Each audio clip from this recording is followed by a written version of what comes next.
good everybody? It's your boy Naps. I'm back with another video. Today I'll be reacting to a video about how India runs the world's biggest election.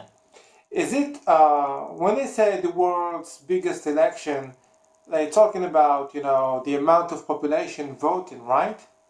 So yeah, I'm very intrigued to react to this video. So yeah, let's just go ahead and react to it, man. Let's see.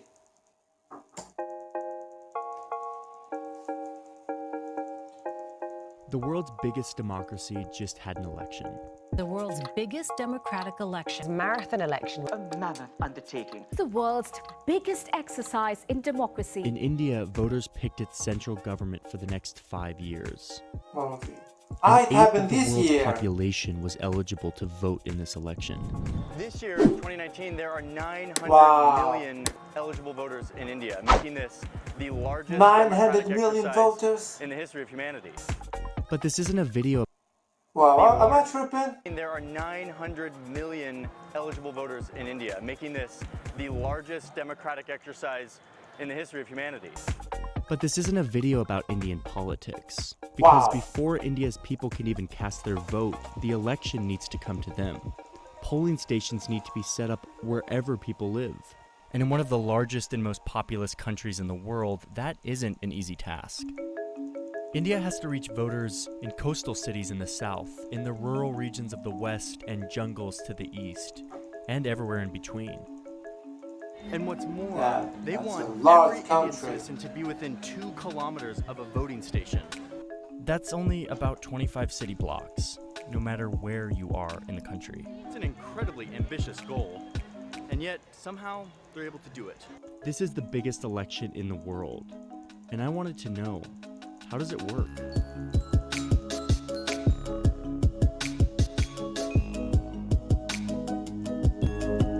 Show us how it works, man.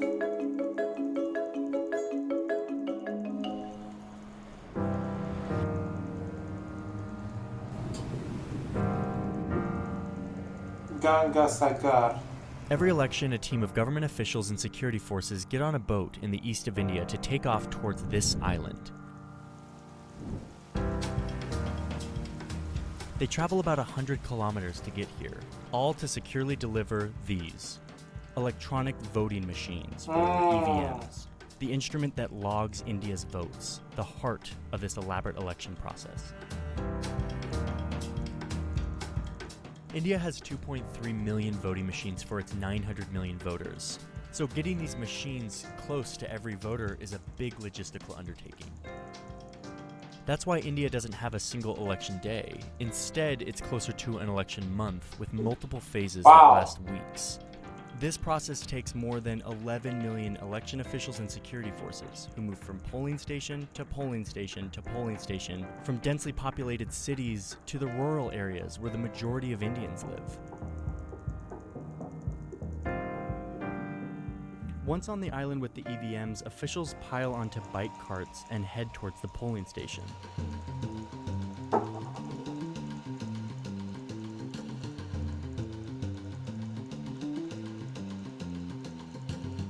Once they arrive, they begin setting everything up for the vote.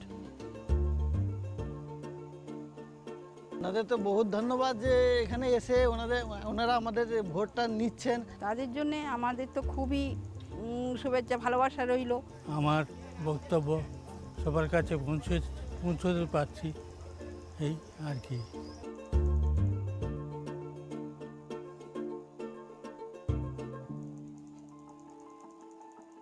On election day, voters line up, cast their vote, and get their fingers inked to prevent double voting. Yeah. That's smart. This is where the process ends for the voters. But for the election officials, this is just the beginning.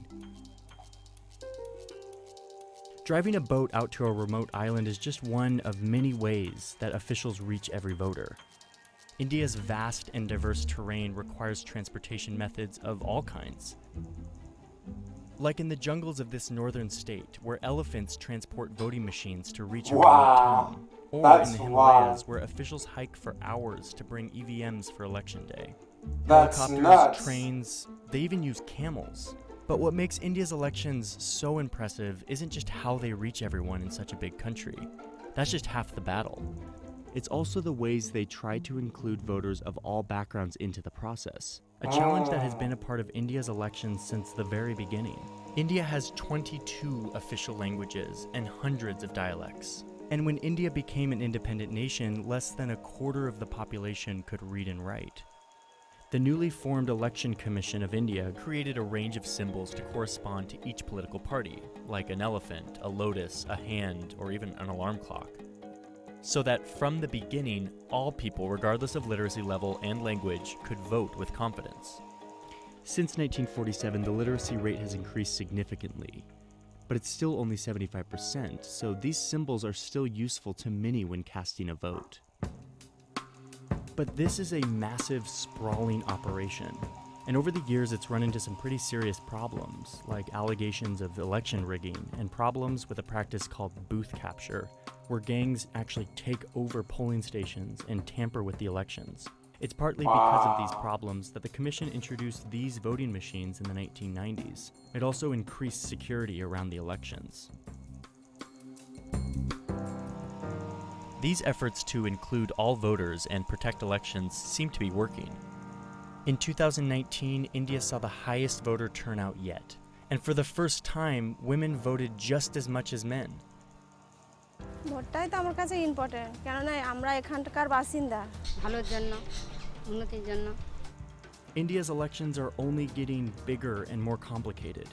India has one of the fastest growing populations in the world, and in 2020, young people will make up more than a third of the country. I voted for the first time since turning 18, and this is my indelible ink mark. Done with our voting. So happy that I did my voting for the first time. Yes.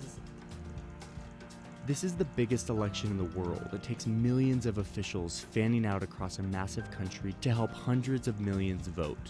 Every part of this, the symbols, the elephants, the boats, the machines, shows how hard it is to make sure that everyone in a country this large can participate. And all without going more than 2 kilometers from home. Wow. If you want to learn more about That's really impressive. Really, really impressive. Man. Well, apparently in India, if you can't go to vote, the vote machines can come to you. That's nuts, man. 900 million voters. Wow. And to see what the officials go through just to, reach certain population is just crazy, man. That's crazy. Wow. Yeah, but it's a good thing, man. This is a good thing. Trying to include everybody. That's the only way, to make the country great, But I understand why they're doing it over a month, because 900 million voters, you can't reach them in one day or in a week. Especially when you have some regions, like we know that India is a large country. They have different geographic problems. They have islands, they have the Himalayas, they have, I don't know, they have jungles. So it is very hard to reach certain population. And I salute, the officials that did everything, to reach these people. That's a good thing, man. This is so refreshing, This is so refreshing when you compare India to Europe and the United States, because in these countries, in the Western countries, most people don't vote anymore. Most of them do not go to vote because they know the outcome before the elections. So yeah, this is really refreshing to see, man. Anyway, guys, very impressive. I liked the video. Tell me what your thoughts about the video. If you have any suggestion, let me know in the comment section. And see you next time. Peace. What's good, everybody? This is your boy Nabs. This is my message to all my subscribers. Thank you for being loyal. Thank you for being supportive in my early YouTube journey. I hope that 2020 will be better for you than this year. I hope that you will achieve everything you want. I also hope that you will stick around in 2020 with me and help me grow my channel. Other than that, man, I don't know what to say. Thank you very much and Happy New Year. Peace.